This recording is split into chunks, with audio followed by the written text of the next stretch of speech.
ईश्वर की योजना हमारी योजना से हमेशा बेहतर ही होती है। लाइफ में कभी कभी ऐसा होता है कि हमें जो चाहिए, जिसका हम बहुत समय से इंतजार कर रहे होते हैं, वो हमें मिल तो जाता है, लेकिन कुछ ही पल में हमसे वो वापस भी चला जाता है। ऐसी स्थिति में हम ईश्वर को कोसने लगते हैं।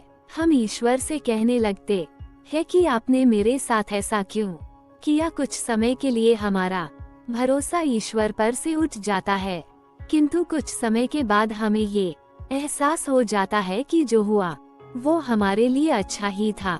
ईश्वर की योजना हमसे अच्छी होती है। हमें ये बात समझनी चाहिए कि जो हमारे हाथ से चला गया वो हमारे लिए अच्छा ही नहीं था। ईश्वर ने जो कुछ भी किया वो सोच समझकर ही किया होगा।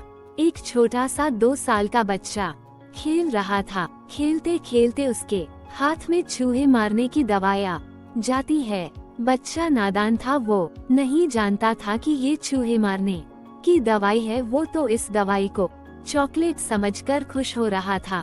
वो इसे खाने ही वाला था कि उसकी माँ का ध्यान उस पे गया। माँ ने तुरंत बच्चे के हाथ में से वो चूहे मारने की दवाई छीन ली। बच्चा जोर जोर से रोने लगा। बच्चे के रोने के बावजूद भी माँ ने उसकी एक नहीं सुनी और वो दवाई उसने कहीं पे छिपा दी, क्योंकि बच्चा नहीं जानता था कि ये चॉकलेट नहीं चूहे मारने की दवाई है।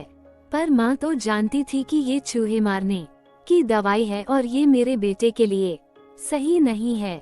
बच्चे को कुछ पल खुशी देने के लिए माँ उसे वो दवाई नहीं दे सकती थी, क्योंकि वो उसके लिए हानिकारक थी। वैसे ही जब हमार जिंदगी में हमें कुछ ऐसा मिले जो हमें कुछ पल की खुशी दे और फिर वो वापस चला जाए, तो हमें निराश नहीं होना चाहिए। तभी हमें यही सोचना चाहिए कि हमें जो मिला था वो हमारे लिए अच्छा नहीं था। इस चूहे मारने की दवाई जैसा ही था, जैसा माँ ने बच्चे के हाथ में से इस चूहे मारने की दवाई को ले लिया, वैसे ही ईश्वर ने हमारे हाथ में से वो ले लिया, क्योंकि वो हमारे लिए अच्छा नहीं था। कभी कभी हमें सही और गलत का फर्क इस नादान बच्चे की तरह पता नहीं चलता है, पर जैसे माँ को तो पता था वैसे ईश्वर को सब पता होता है।